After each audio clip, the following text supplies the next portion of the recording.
오늘 강의를 할 유재근입니다. 오늘 강의할 제목은 코로나19 시대에 우리가 원하는 환경에 대하여 누구나 알기 쉽게 이해하는 데를 중점적으로 말씀을 드리겠습니다. 오늘 강의들을 목차는 첫째, 우리가 생활하는 환경을 구체적으로 이해하기 쉽게 분류하고, 두 번째, 환경오염 문제가 발단된 그 원인과 기후변화가 발생된 그러한 내용, 세 번째, 우리가 꼭 알아두어야 될 감염병 대유행의 역사와 대변화가 어떻게 왔는가, 또 네 번째, 과거 60년 동안의 전 지구적인 변화에 대하여 구체적으로 과학적인 근거에 의해서 말씀을 드리겠습니다. 그 다음 다섯 번째로 기후변화에 따른 생태계 위기 문제와, 또 여섯 번째 코로나19와 우리가 원하는 환경에 대하여 어떻게 하면은 이 역병을 빨리 조기에 퇴치할 수 있는 방안을 말씀드리겠습니다. 그 다음 일곱 번째로는 감염병 예방 대책으로 우리나라뿐만 아니라 전세가 원 헬스 정책을 추진하는 방향, 사람도 건강해야 되고 동물, 가축이나 야생동물도 건강하고 더 나아가서는 깨끗한 환경이 이루어진다면 우리가 지금 고생하고 있는 코로나 바이러스는 우리 생태계에 다시 순화돼서 사라지는 그러한 요소가 될 것입니다. 마지막으로 결론에 대하여 말씀을 드리겠습니다. 첫 번째, 우리가 생활하고 있는 환경을 분류하면 우리가 감염병 시대는 17세기에서 이루어졌던 것이 18세기에는 치료의학이 발달되게 되었습니다.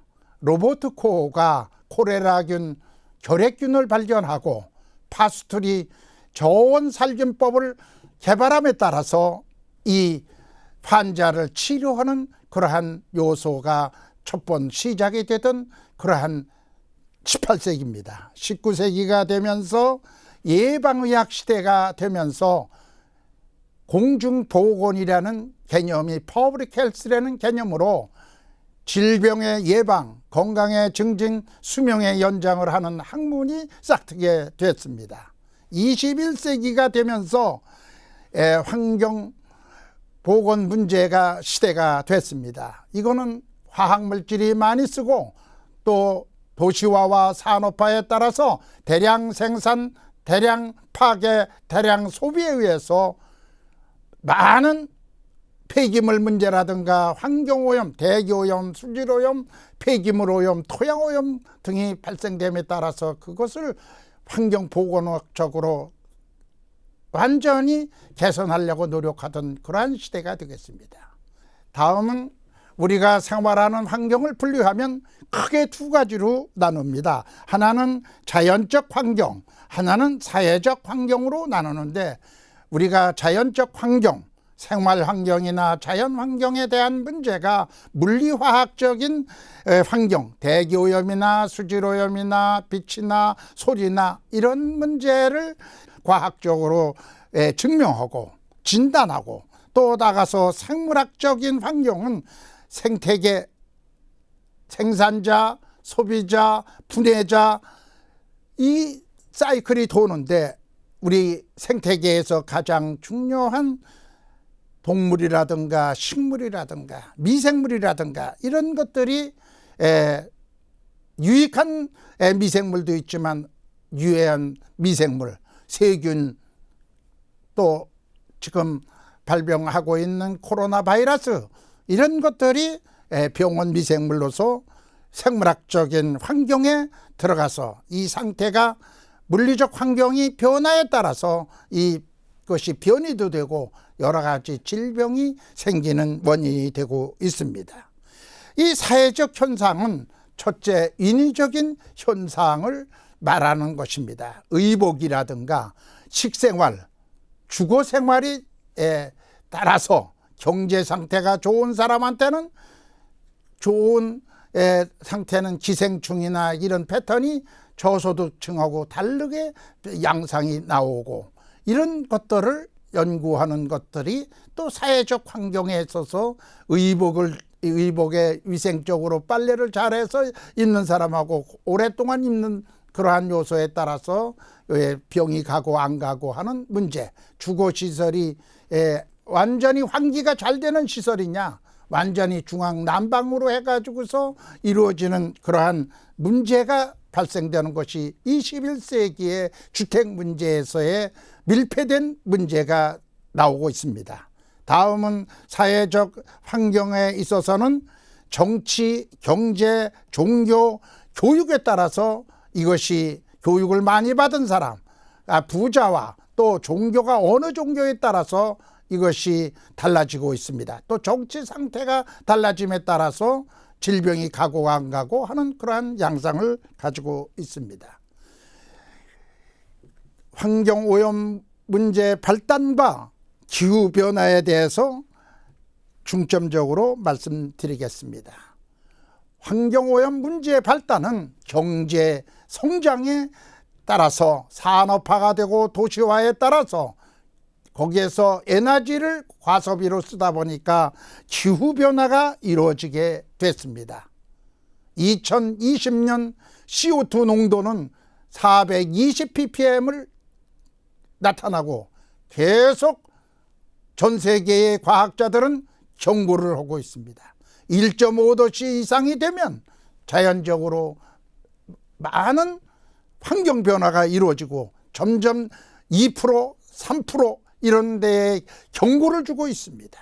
거기에 2100년이 되면 1000ppm 거정 지금처럼 에너지를 무한정 사용을 하면은, 과소비를 하면은 자연적으로 4도씩 거정 증가를 하면 지구의 지도가 달라지고 우리 인간 거정도 살아가는데 많은 고통과 동물도 사라지고 식물도 많이 사라져서 식량 자원에 있어서도 문제가 있다는 것이 기후변화에 대한 보고서에 나오고 있습니다. 오존층 파괴는 1900년도에서부터 1990년 거정은 선진국과 개발도국에 있어서의 CFC를 되도록이면 냉매체를 적게 쓰라는 것, 또 이걸 대체 에너지로서 대체 물질로서 만들어서 이것을 정화하기 때문에 지금 이 오존층은 파괴가 지금 일부 조금 일어나고 있으면서 이제는 예방이 잘 되는 그러한 요소가 전 세계의 과학자의 경고에 의해서 개선이 되어 있고, 다음은 생물 다양성 감사는 식물이나 척추동물, 그 다음에 새, 이런 것들이 점점 우리 지구상의 자취를 감추고 있습니다. 이거야말로 앞으로 21세기의 제일 문제는 생물 다양성이 감소돼서 생산자가 적어지고 소비자도, 생산자가 적어짐에 따라서 소비자도 적고 거기에 분해자도 이 살 길이 없어지는 그러한 사막화가 되는 그러한 요소가 되기 때문에 아주 전전긍긍하고 있습니다.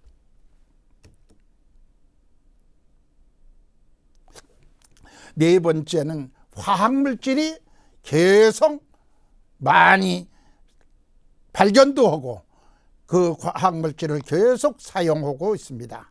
지금 세계적으로 보면 미국은 7만 종류를 쓰고 있고 화학물질을, 그 다음에 EU는 불합화는 6만 5천 종, 그 다음에 일본은 5만 종, 우리나라는 4만 5천 종을 쓰고 있습니다.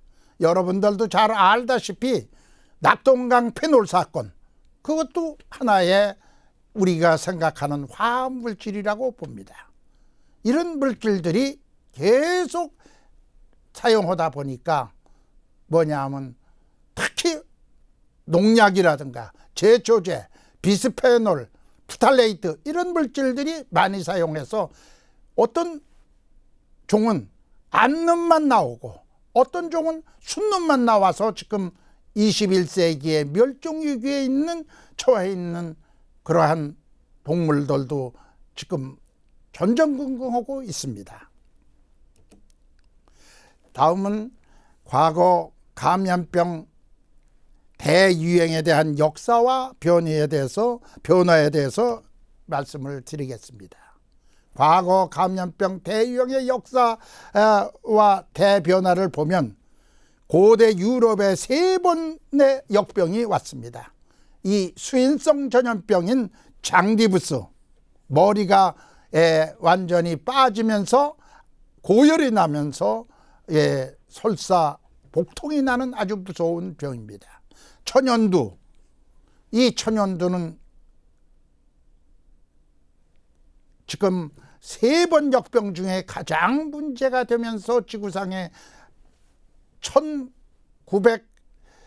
1980년까지 있던 질병입니다. 이 천연두 예방약이 우리 인간이 예방약 만든 것 중에 완전히 지구상에 없게 만드는 하나의 아주 큰 공적이 과학의학의 공적이 천연두입니다. 이게 과거에는 많이 있어서 구라파에서 미국이나 카나다 원주민들이 가서 옮겨줌으로써 천연두에 감염돼서 전쟁에 죽은 사람보다 이 천연두에 감염돼서 죽은 그러한 역사가 있습니다. 그 다음에 페스트, 쥐가 옮기는 것으로서 쥐벼룩이가 옮겨서 이 쥐벼룩이가 전 세계에 퍼지면서 많은 문제를 일으켰던 그러한 고대 유럽 3번의 역병이 바로 여기서 오는 것입니다. 그래서 그때 이렇게 3번에 오는 대유행 때문에 로마 제국이 몰락하고 봉건사회가 새로 생기는 그러한 요소가 생겼습니다. 14기 4세기가 되면서 이 페스트의 쥐벼룩이가 쥐에 의해서 대유행이 돼서 세계 인구가 5억 중에 2억이 사망함에 따라서 아주 소작농이 아주 토초화되면서 봉건 제도가 붕괴됐다. 1978년 1798년에 무원년에 겨울에 유행한 독감이 우리나라 전역에 10,000명이 사망했다는 정조실록에 있습니다. 여기 추세 변화라는 것은 역학적으로 볼 때 30년마다 인플루엔자는 유행하게 됐는데 주로 무원년에 주로 일어난다 해가지고 30년, 60년, 100년 사이에 이렇게 계속 60년마다 이것이 대유행이 됐다 하는 것을 우리가 역사적으로 알 수 있는 요소가 이 기록입니다. 1918년서 1919년 스페인 독감이 전 세계에 확산될 때는 이때는 자동차가 다니고 배만 다니던 이러한 시대에 우리 전 세계의 2억 명이 사망이 됨에 따라서 우리가 생각하는 요사이 2019년에 발생된 우한 코로나 바이러스와 이것으로 볼 때 추세 변화 한 100년 내지 120년마다 오는 이러한 아주 인플루엔자라고 이렇게 생각을 합니다. 우리가 이런 역학적인 조사를 잘 함에 따라서 앞으로 돌아올 그러한 역병을 예측하기도 하고 예방할 수 있는 그러한 근간이 되고 있습니다. 우리가 과거 감염병 유행 대유행의 역사의 대변화를 보면 다른 것보다도 코로나19 팬데믹과 자연 생태계 환경 그리고 미래 예측을 보면 세계 인구가 1억 년 전에서부터 우리가 거슬러 가면 530만이 살았습니다. 그때 그러던 것이 2020년에 17억 명이 지금 지구상에 살아서 1453배가 증가되었으며 1인당 에너지와 물질 에너지를 갖다 사용하는 양도 60배 내지 100배가 증가함에 따라서 생태계가 무척 많이 변했다는 것을 여러분들도 알고 계십니다. 아까도 말씀드린 14세기 유럽에 있어서의 페스트, 흑사병의 팬데믹은 2억 명의 생명을 앗아갔다고 아까도 얘기했지만 우리나라도 있었고 또 그 다음에 각 스페인에 있어서 그 다음에는 지금 코로나 바이러스가 1919년에 일어났다는 것을 우리는 알면서 21세기 초에 2019년에 발생해서 지금 현재 과정 발병한 지금 전 세계의 환자로 진단이 된 사람이 진단이 돼서 사망한 사람이 455만 명이나 지금 사망을 했습니다. 현재 의학이 이렇게 발달됐어도 아직 이 문제를 빨리 예방접종을 잘 할 뿐만 아니라 치료제도 빨리 개발하는 그러한 요소가 나와야 되는 것도 있지만 깨끗한 환경이 건강을 지킨다는 것을 우리는 명심해야 된다고 보고 있습니다. 우리가 과거 60년 동안의 전 지구적인 변화를 보면 첫째, 지구 온도가 1도 오를 때마다 생태계는 큰 변화를 가져왔습니다. 첫째, 북극의 얼음이 지금 1도씨가 되면서 계속 언론이나 기타 강연회에서 많이 그 그림도 나오고 거기에 있는 흰 백곰이 정말 전전긍긍하는 그림들이 많이 나오고 있습니다. 2도씨가 상승하면은 열대우림, 우리가 얘기하는 우리가 브라질에 있어서의 밀림 지역이나 열대우림 지역, 아마존강, 또 나가서 인도, 또 더 나가서는 인도네시아, 볼루네오 이런 데에 있는 열대우림들이 계속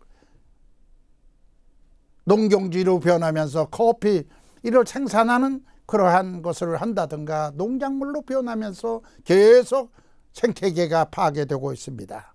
3도씨가 상승할 때는 지금 해수면이 25도씨 상승한다는 것이 있어서 지구가 많이 섬 지역이 침수될 우려가 있고 또 4도씨가 되면 해수면이 급격히 증가되어서 남극이 녹기 시작한다 하는 것이 나오고 5도씨에는 지하 대수층으로 고갈된다. 미국이나 카나다에서 주로 농사를 짓는 지하수를 이용해서 옥수수나 밀을 생산하는 그러한 상태가 이제는 점점 고갈이 돼서 농사 짓는데도 차질이 생겨서 세계에 증가되고 있는 인류의 식량에 있어서 막대한 지장을 주고 있고 6도씨가 되면 대부분의 생명체가 멸종이 될 것이다 하는 것이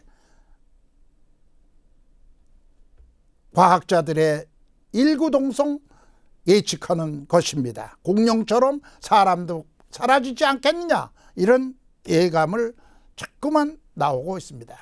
21세기가 되면서 우주 개발을 하는 것으로서 지구 이외에 다른 화성이나 달나라에는 생물이 살지 않고 산소나 탄산가스나 우리가 생각하는 질소가 우리 지구처럼 이렇게 돼 있지 않고 생물이 없다는 것을 여러분이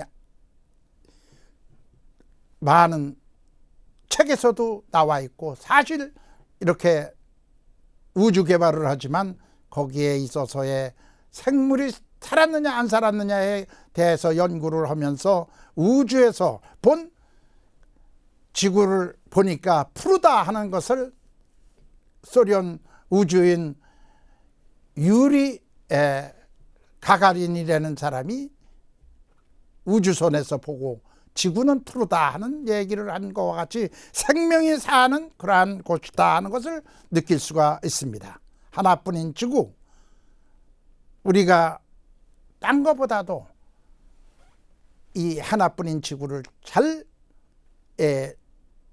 생태계를 보존하고 되도록이면은 과소비를 적게 하고 되도록이면은 환경을 깨끗이 하는 그러한 요소가 우리의 건강을 지킨다는 문제, 지구를 지킨다는 것을 우리는 명심해야 된다고 봅니다.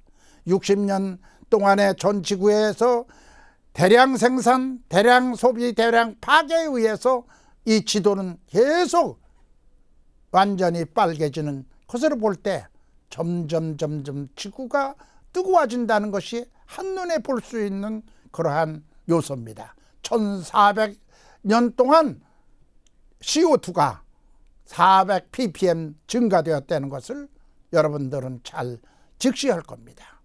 석탄이나 석유나 이걸 많이 사용하다 보니까 자연적으로 이 CO2가 증가되고 있습니다.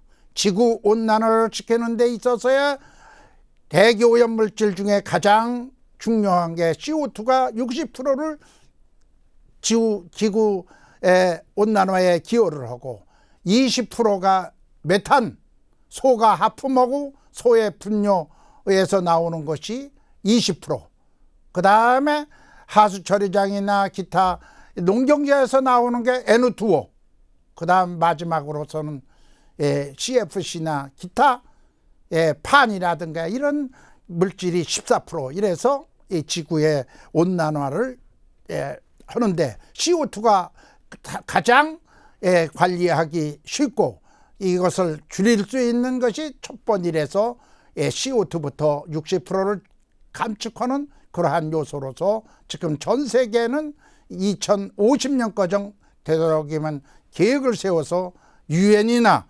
여러 회원국들이 서로 노력할 수 있는 그러한 체계를 가지고 있습니다. 여기서 보시는 바와 같이 지구온난화의 지구온난화와 기후변화에 대해서는 IPCC 평가에서 딴 것보다도 400ppm이 넘어가 가지고서 문제가 되고 있다 하는 것을 가파르게 증가한다는 것을 우리가 직시할 수 있는 그러한 요소가 있습니다. 과거 60년 동안의 전 지구적인 변화를 보면은 우리가 저 그린 색깔 나는 데는 별로 없고 중국이나 인도나 각 나라들이 많은 에너지를 쓰기 때문에 이 온도가 상승되고 있다는 것이 한눈에 볼 수가 있습니다. 미국 농무선 자료에 있어서의 이 사막화가 계속 점점 증가한다는 그러한 것을 그 위험 지역이 어디다 하는 것을 빨간 것으로 표시한 내용이 되겠습니다. 과거 60년 동안에 아까도 말씀드렸지만 인도네시아나 저 열대우림 아마존 강에 있어서의 농경지로 열대우림을 농경지로 보내서 커피 생산을 한다든가 농사를 지어가지고서 하겠다라는 때문에 완전히 생태계가 파괴됨에 따라서 거기에 살던 모든 생태계가 완전히 파괴되면서 지구에 있어서의 점점 지구 위기를 가져오고 생태 위기를 가져온다는 게 한눈에 볼 수가 있다는 것을 알 수가 있습니다.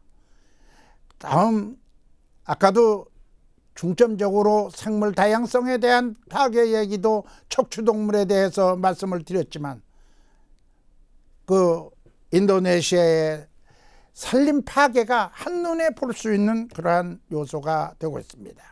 지금 세계적으로는 생태 발자국이 계속 많이 도로도 만들고 도시화도 하고 산업장도 만들고 여러 군데를 이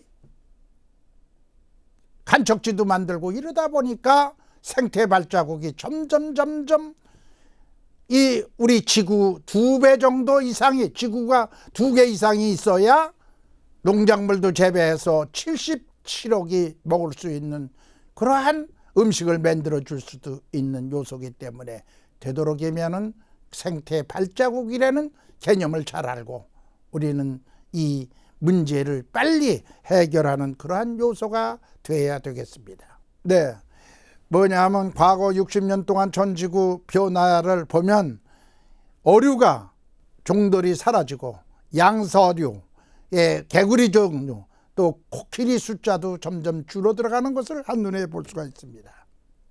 그것은 생물종의 멸종을 한눈에 볼 수 있는 육상, 해상의 담수에 따라서 그 수의 감소가 계속 없어지는, 지구상에서 사라지는 그러한 요소를 한눈에 볼 수 있고, 또 멸종위기의 종 중에 포유류, 또 그 다음에 조류, 그 다음 식물, 이런 것들이 곤충류, 그 다음 어류, 그 다음 무척주동물, 이런 것들이 점점 우리 지구상에서 사라지는 그러한 요소가 되기 때문에 이 생물 다양성에 대해서 우리가 잘 관리를 해야 된다고 보겠습니다.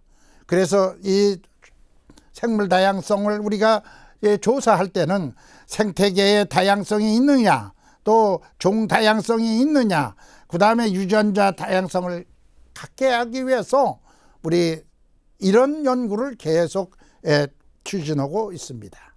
또 생물 다양성 감소의 추이를 갖다가 한눈에 보기 위해서 1970년도 또 2010년도에 생물이 얼마나 감소됐나, 11%가 감소되고 2050년이 되면은 10%가 감소되는 그러한, 매년 이렇게 가면서 10년 20년 가면서 점점 이 생물 다양성이 감소되는 것을 추이를 볼 수가 있습니다.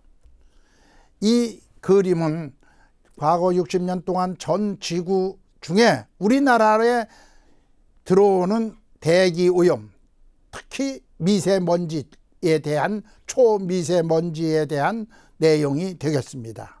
여기서 보면 중국에서부터 오는 것이 45% 기여를 하고 있고, 국내에 있어서는 41%, 그 다음에 북한을 포함한 외국에서 오는 것이 14%, 이렇게 돼서 지금 세계적으로 우리나라가 아주 중국으로부터 오는 문제라든가 북한, 그 다른 일본에서도 들어오는 적은 숫자지만 그러한 요소들이 우리 한반도의 미세먼지를 일으키는 하나의 지표가 돼서 한눈에 볼 수 있는 그림입니다. 그래서 국내에 발생한 초미세먼지가 이제는 우리가 주의를 해야 될 그러한 요소입니다. 환경위생 중 가장 중요한 것이 지금 세계적으로 제일 문제가 되는 것, 대기오염으로 인하여 죽는 사람이 내년도 WHO에서 2022년에는 약 700만이 사망할 것이다, 이런 예측이 나오면서 점점 이 호흡기에 들어가 가지고서 질병을 일으키는 코로나도 문제지만 이 미세먼지도 우리가 잘 알아둬야 된다고 봅니다.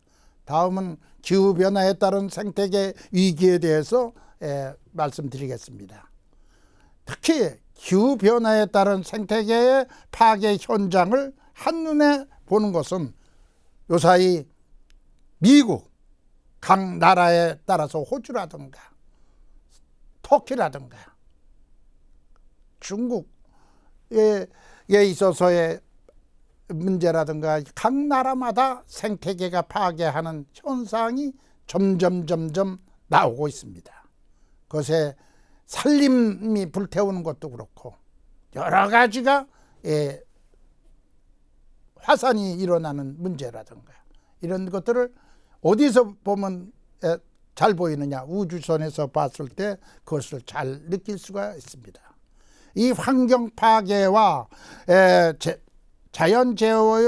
재해의 빈도 및 강도 증가가 태풍이 과거보다 자주 우리나라에 오고 있습니다. 또 더 나가서 세계도 태풍이 미국이라든가 카나다든가 전 세계에도 점점 더 많은 요소를 가져오고 있고, 홍수도 그렇고, 또 나가서 가뭄도 아주 많이 일어나는 것이 한눈에 볼 수가 있고, 우리나라에서도 이순신 장군이 계시는 광화문에 2012년에 우리 도시가 하수가 잘 배관이 안 내려가기 때문에 맨홀에서 맥혀가지고 저는 현상을 볼 수가 있었습니다. 다음은 더 빨라지는 온난화에 대해서 우리는 점점 기후변화에 직면하고 있다는 것을 과학자들의 말을 잘 이해하고, 그것을 지키려면 에너지를 적게 쓰고 음식물 쓰레기도 되도록이면 적게 사용하는 그러한 요소가 되어야 되겠습니다. 특히 우리나라의 이 기후변화 영향을 보면 온대, 아열대로 돼서 지금 과거에 대구의 사과가 충주나 양구에서 생산되는 사과 맛이 아주 달라졌습니다. 이제는 그만큼 우리나라도 아열대 기후로 돼서 비가 장마가 지지 않고 요새에는 여름철 곳곳이 소나기가 내리는 이러한 요소가 되고, 1274mm가 내리던 것이 이제는 1700mm가 내리는, 약 500mm가 더 내리는 그러한 요소로 나오고 있습니다. 한반도 대기 중 온실가스 농도가 전 세계적으로 보면 평균보다 상회하고 있다. 우리나라도 많은 화석연료를 떼고 있기 때문에 오고, 자동차가 많고, 더 나가서는 산업장이 많아서 오는 거라고 이렇게 봅니다. 한반도의 미래 기후변화 가속화 전망이 되어 이에 따른 영향과 피해가 커질 것으로 예측되기 때문에 우리나라는 어떤 것이 문제가 되느냐, 산림이나 자연에 대한 문제, 농업 생태 문제, 이 병충해가 점점 증가가 되고 생물 다양성 감소가 점점 우리나라도 눈에 보일 정도로 변화가 되고 있고, 해양 생태계에 있어서도 어종이 달라져 가지고 있고, 물 관리에 있어서도 홍수나 가뭄에 대해서 문제가 되고 해수면이 상승된다는 것을 알 수 있고, 다른 것보다도 우리는 세계적으로 물 관리를 잘해서 하수도나 상수도가 선진국보다도 더 나은 그러한 요소를 가지고 있고, 사회 기반 시설이나 그 다음에 재난, 그 다음에 이런 문제들도 과거보다 점점점 증대되고 있다는 것이 한눈에 보고 있으면서, 재난이 얼마나 무서냐, 매년 태풍에 의해서 피해, 홍수에 의해서 피해가 계속 10년 단위로 3배 내지 4배가 올라가는, 이렇게 아주 이 재난에 피해를 주고 있고, 건강도 기온 상승에 따라서 오존에 대한 문제 농도가 올라가고 대기오염 농도에서 호흡기 질환 환자가 증가되는 그러한 추세를 가지고 있고, 에너지 사업에 대해서도 우리가 아주 즉시적으로 기후변화에 따라서 의식주 변화에 따른 산업화 변화도 크게 달라지고 있다는 것을 여러분들이 잘 인식해야 된다고 봅니다. 기후변화에 따른 감염증 종의 증가가 계속되고 있습니다. 우리나라는 지금 인천공항이나 제주공항이나 이 공항에 양양구 공항이나 전 세계에 이 여행객들이 많이 오고 있습니다. 이 여행객에 의해서도 오는 패턴이 세계적인 그러한 질병을 가져올 수도 있고, 더 나가서는 이 반려견, 이번 코로나19 시대에 들어서 과거보다 매년 1배 내지 2배 정도 증가되고 있는 이런 문제가 되기 때문에 여기에서 인수공통 전염병 또 가축을 기르면서 문제가 되는 밀실을 하면서 거기서 생기는 질병이 사람한테 오고 철새가 사람한테 또 날르고 이런 문제가 우리나라뿐만 아니라 전 세계에 지금 문제를 가지고 있습니다. 그중에 가장 문제가 되는 것은 기온이 상승이 되면 우선 모기가 많아지고 더 나가서는 모기가 옮기는 질병들이 많아집니다. 말라리아, 이것은 정말 전 세계의 아프리카라든가 우리나라도 DMZ 주변에 있듯이 저 아프리카에 있는 말라리아가 우리나라에도 여름철에 올 수 있는 그러한 요소가 일일꾼으로 다 돼서 지금 여기 얘기하는 이 종류들이 다 우리나라에서 큰 문제를 일으키고 있는 요소고 전 세계에 문제가 있습니다. 우리나라에서 발견한 하나의 바이러스, 한탄 바이러스, 이호황 교수가 개발한 저 DMZ 주변에서 미군이 3,000명이 감염됐던 원인을 조사했더니 등쥐에서 나오는 한탄 바이러스를 발견해서 지금 세계적으로 노벨상 후보에 근접하는 그러한 요소를 가지고 있습니다. 매년 그분이 노벨상을 받을 것이냐 아니냐 이렇게 요사이 나오고 있는 것으로 볼 때 이런 한탄 바이러스뿐만 아니라 사라져가던 페스티벌 여러 가지 기생충 고정도 문제를 일으키고 있다. 21세기 들어서 우리가 이 코로나 바이러스가 변이가 되는 문제도 기후온난화와 생태계 변화가 큰 요소를 가지고 있다 하는 것을 알아둬야 됩니다. 기후 상승에 따라서 아까 말씀드린 이 전 세계의 이 지도를 보면서 일일권이 되다 보니까 과거에는 이 배를 타고서 가면은 한 달이나 보름 걸릴 것이 이제는 15시간, 24시간 안에 다 여행도 할 수 있고 사업을 할 수도 있고 이렇게 되기 때문에 이제는 이런 병들이 우리가 다 관리를 잘 해야 되는 그런 요소가 되고 있습니다. 특히 주로 들어가는 건 여기 장디브스나 백일해나 성홍열이나 공수병이나 미친개병입니다. 파상풍이나 결핵이나 이런 것들은 나병, 한센병 이런 것들은 점점 주로 들어가고 있으나 증가되는 건 아까 말씀드린 주로 리케이치아라고 하는 발진열이라든가 이런 문제 또 말라리아 같은 문제라든가 렙토스필라증 이런 비브리오 폐혈증 생선에서 오는 이런 것들이 계속 증가하고 있다. 그래서 이제 코로나19와 우리가 원하는 환경은 어떻게 해야 이 신종 코로나 바이러스를 우리가 앞으로 우리 일상생활을 잘하면서 잘 살아나갈 것인가 하는 것을 우리가 공통점으로 한번 생각을 해보자.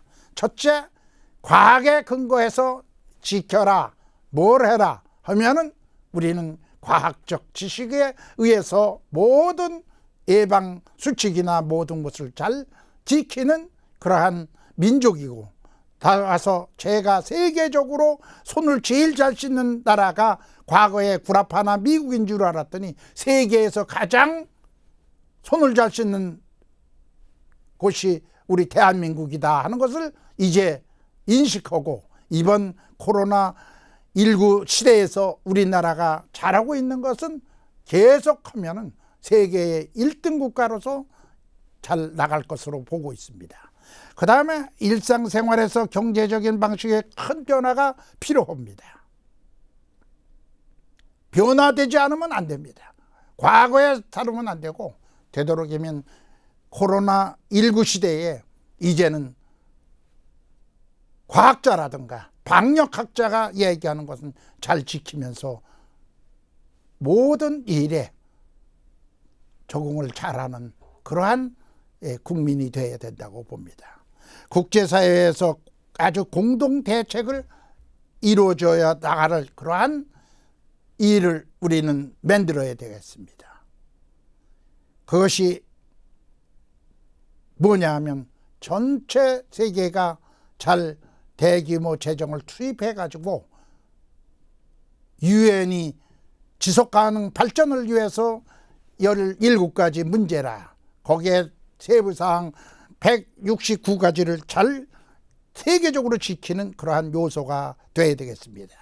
그래서 대책으로는 탈탄소 사회 실현과 지속가능한 에너지로서의 전환을 우리가 잘 이루어져야 하겠고, 그린 뉴딜 정책을 지금 녹색 산업이나 또 자동차 문제도 이제는 전기 자동차라든가 수소 자동차 이런 문제를 앞으로 개발해서 우리나라 산업의 주 산업뿐만 아니라 우리 서울 시내나 대도시에 이제는 화석 연료가 되는 것들을 안 하고 완전히 청정 연료로 대체하는 날이 빨리 되는 그러한 요소를 하자 해서 국가가 뉴딜 정책, 그린 뉴딜 정책을 20조를 투자해 가지고 2030년까지 이걸 계속 투자하고 나가서 앞으로 이 문제만은 국제와 국제적인 유엔과 네트워크를 해서 빠른 시일에 에너지 정책이라든가 그린 녹색 산업이 이루어져서 환경에 피해가 없는 그러한 요소를 갖도록 노력할 것을 정부나 모든 국민이 따르기를 지금 정책을 추진하고 있습니다. 비대면 경제화를 확산시키는 그러한 요소도 우리가 이 변화 시대에 잘 적응을 하고, 더 나가서 제일 알아둬야 될 것은 생활의 질에 아주 필요하다 하는 것을 생각하면서 밀폐라든가 밀접이라든가 밀접 제한 정책을 잘 따라야 됩니다. 왜 그러냐? 주방에서 발생되는 미세먼지가 무척 많습니다. 환기가 안 시키면 공기청정기가 한 2시간 내지 5시간을 돌려야 청정이 됩니다. 그래서 창문을 자주 여는 그러한 겨울철에도 자주 열어서 환기를 시키는 그러한 정책이 우리 생활 환경에 꼭 지키는 요소가 되어야 된다고 봅니다. 다음은 우리나라가 폐기물 발생이 아주 많은 나라입니다. 여러분들도 잘 알지만 1995년에 종량제가 실시돼서 이 종량제가 과거에 마구 쌓아놨던 폐기물을 수거해 가던 체계 때는 아주 쥐가 많았습니다. 요새 종량제 봉투에 의해서 실시해서 2000년도에는 쥐가 많이 없어지고 고양이가 많아지는 그러한 시기가 됐습니다. 그래서 우리가 코로나19 시대에 있어서 무분별한 일회용 제품 사용이 늘면서 폐기물 발생량이 폭발적으로 증가되는데 이것도 우리가 잘 관리를 해야 됩니다.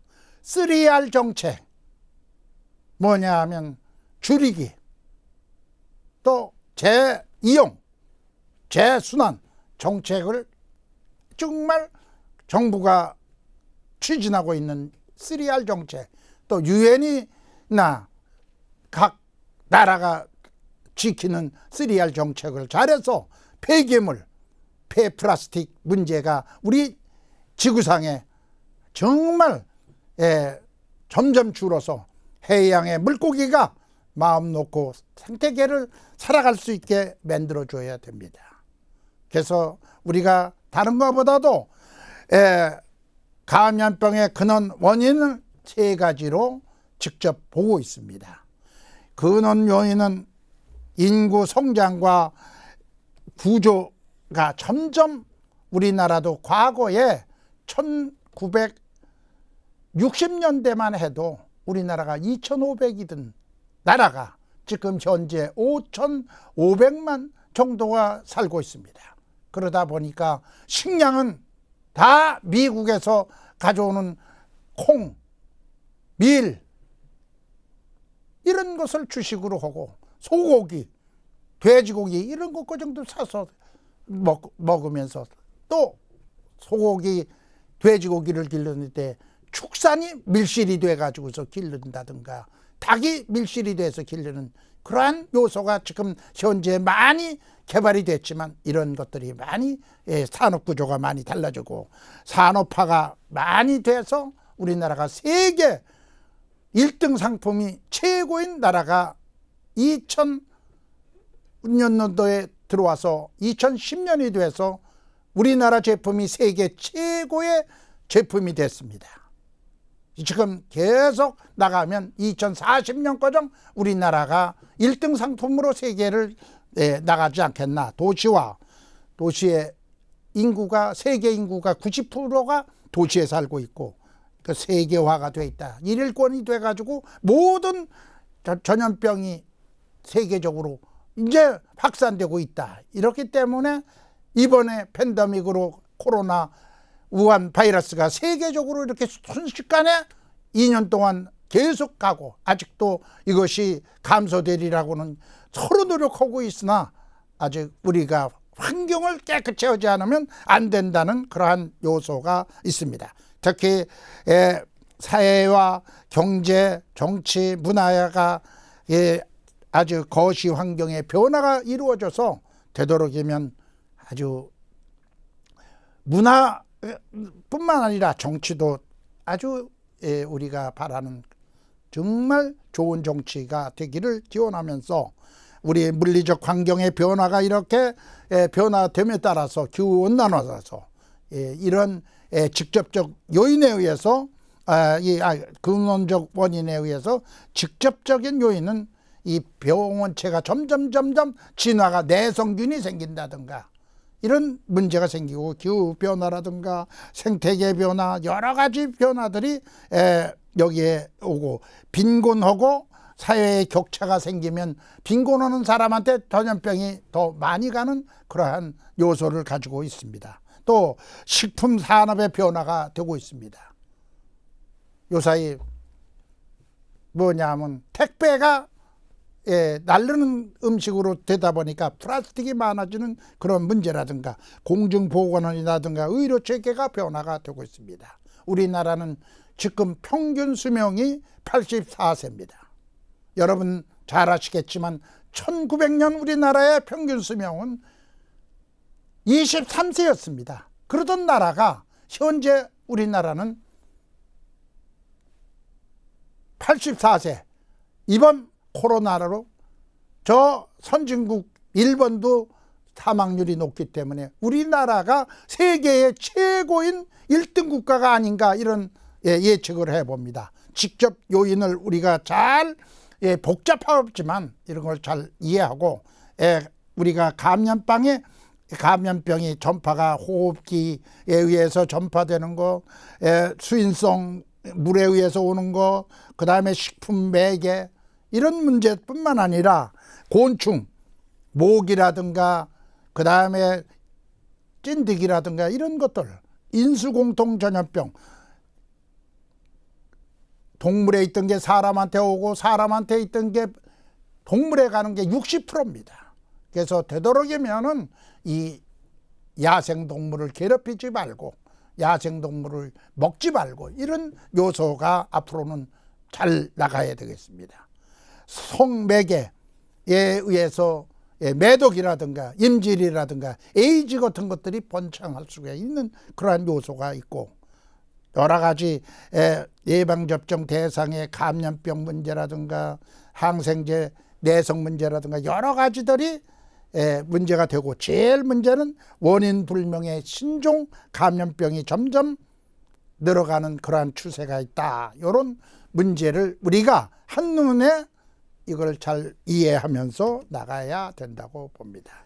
우리가 지금까지 말씀드렸던 사항을 감염병 예방 대책으로 원 헬스 정책을 잘 추진할 것을 저는 건의하는 바입니다.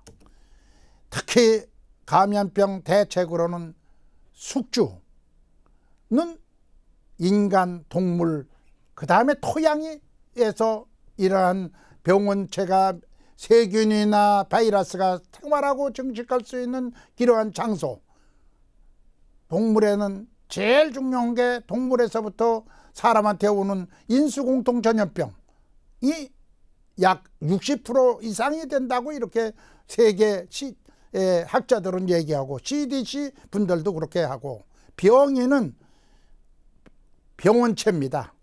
세균이나 기생충이나 바이러스나 이런 그 바이로이드, 프레온, 광우병 같은 것들을 얘기하고, 21세기의 무서운 바이러스 질환이 대부분 지금 코로나 바이러스입니다. 사스도 그렇고 메르스도 그렇고 에이즈도 그렇고 코로나, 이런 것들이 다 뭐냐 하면 코로나 바이러스가 변이돼 가지고서 우리 인간한테 오는 그러한 요소가 되기 때문에, 앞으로 우리는 이 분야에 대해서 과학적인 연구도 중요하고 이것을 빨리 퇴치하는 그러한 요소를 잘 가져줘야 되겠고, 그렇게 하려니까 환경적인 요소를, 환경적인 깨끗한 환경을, 자연적 환경과 사회적 환경을 잘 어울리면서 깨끗한 환경을 만들어서 주면 건강의 기초가 된다는 것을 우리가 인식하면서,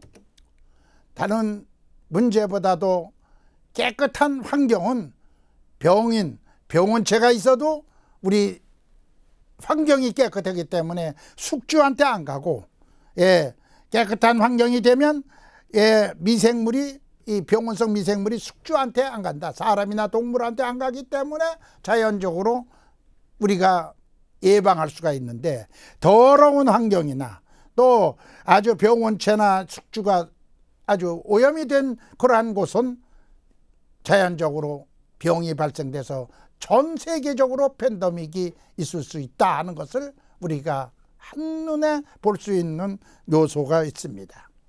다음은 감염병 예방대책으로 원헬스 정책이 왜 중요하냐. 이것은 아까도 얘기했지만 사람, 동물, 환경, 이것이 삼위일체가 잘 됐을 때, 뭐냐 하면 깨끗했을 때 이 병원균은 안 나오기 때문에 전 부서가 이거에 대한 대책을 잘 해야 된다는 것을 다시 강조하면서, 인수공통 전염병이 얼마나 문제가 되는가. 메르스는 낙타에 의해서 오고, 사스는 철새에 의해서 오고, 코로나 바이러스는 박쥐라든가 저 고래에서도 포유류이기 때문에 그것도 우리 사람한테 온다는 그러한 요소가 있습니다. 이 원헬스 정책에 대해서는 여러 우리가 문제를 간단하게 말씀드리면, 화학물질에 대한 관리를 잘해야 되고, 더서 화학물질 문제를 어떻게 하면은 잘 다른 어느 나라보다도 어느 나라에서 어떻게 만들고 그걸 관리하는 체계를 잘하는 환경부가 그거에 대해서 주체가 돼서 잘하고, 수산청은 식품 수산물에 있어서 생기는 문제라든가, 식품은 농수산부가 잘 해서 이런 축산물이나 식품에 대한 문제를 잘 깨끗한 식품을 만들어서 공급하는 그러한 체계가 바로 원헬스의 한 종류가 되면서 우리 인간에 있어서의 건강을 잘 관리할 수 있는 의료 서비스가 잘 되는 이러한 요소가 된다면, 자연적으로 이 공중보건, 질병의 예방, 건강의 증진, 수명의 연장을 하는 학문의 바로 공중보건이고, 건강이라는 건 육체적으로나 사회적으로나 정신적으로 안녕하면서 허약한 상태가 아닌 것을 우리가 바로 얘기하는 것이 건강입니다.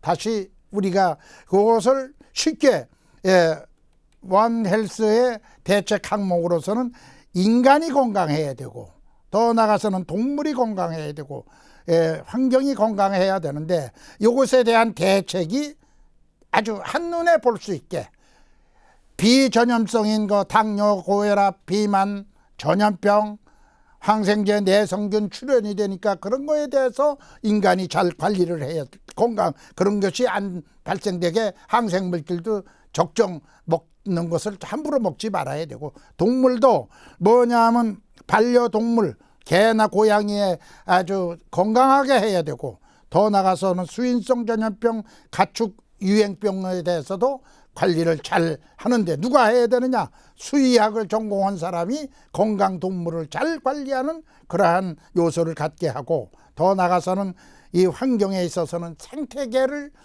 기본으로 하면서 대량 생산, 대량 소비, 대량 파괴가 되지 않도록 완전히 환경 정책이라든가 그거에 대한 실천을 제대로 해서 아주 깨끗한 도시, 깨끗한 환경을 이루면서 농업도 하고 산업도 하고 이런 문제를 가지고 나가지 않으면 제대로 우리가 이 코로나를 이 역병을 빨리 퇴치하기가 힘듭니다. 아무튼 에너지 사용에 아주 적게 쓰고 그러한 문제를 우리가 잘 알아둬야 되겠다. 여기서 원 헬스 정책에서 이 환경정책 패러다임이 전환이 깨끗한 환경이 건강의 삶을 만든다는 그러한 기본을 둬서 첫째, 기후변화의 위기를 막으려면 청정 에너지 사용이 문제고 생태계 보존이 인류의 노력을 아주 다 해야 된다고. 둘째는 원 헬스 정책을 아주 첫걸음인데 인간도 건강하고 동물도 건강하고 환경도 깨끗한 환경을 만들도록 모든 이 정책에 합심해서 유엔 거정도 이걸 잘 이끌어 나가야 된다 이런 말씀을 드리면서 다시 말씀드려서 이 인수공통전염병이라는 문제 동물에 있던 게 사람한테 오고 사람한테 있던 게 동물에 가는 이런 질환을 잘 인식해야 된다 이런 면을 말씀드리면서 유엔의 지속가능 개발 목표가 17가지 정책과 169가지가 다 지금 이 원 헬스와 연관이 되는 그러한 과제가 되겠습니다. 그래서 지금 말씀드리는 17가지 빈곤을 종식한다. 빈곤한 나라는 질병이 많습니다.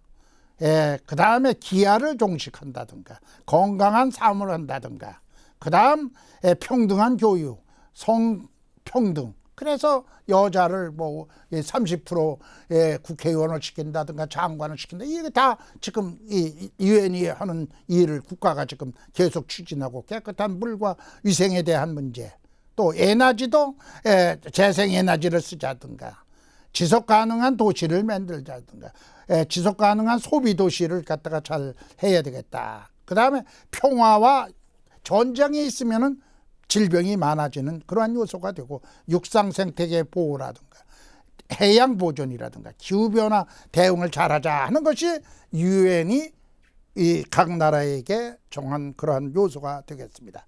마지막으로 결론에 대해서 5가지를 간단하게 말씀드리겠습니다. 특히 팬데믹 코로나 바이러스 예방 및 신생 감염병이 발생되지 않도록 원 헬스 정책을 적극히 추진할 것을 저는 국가나 전 국민이 이 문제를 해결해야 우리 역병을 빠른 시일에 우리 주위에서 발생하지 않도록 하는 기름길이라는 것을 말씀을 드리면서 첫째 우리는 뭐냐?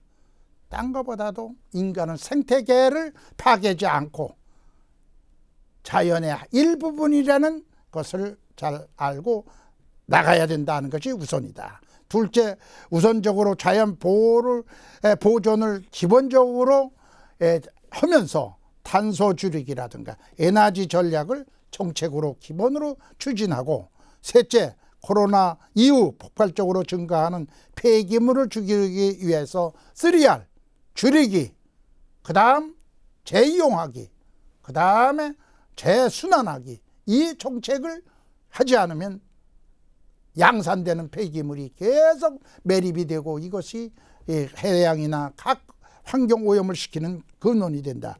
넷째는 탄소 중립 정책을 우선적으로 그린 뉴딜 정책을 하면서 화석 연료를 갖다가 적게 쓰는, 화석 연료를 적게 사용량을 줄이고 청정연료 신재생 에너지를 사용할 것을 권장해야 한다 하는 것을 기본으로 추천하면서, 다섯 번째는 유엔이 추진하고 있는 지속가능 발전 목표를 달성하기 위하여 우리나라부터 앞서서 하면서 우리나라가 세계 1등 상품을 만드는 이런 좋은 나라이기 때문에 앞으로 앞질러 가서 환경보호와 인류 번영을 위해서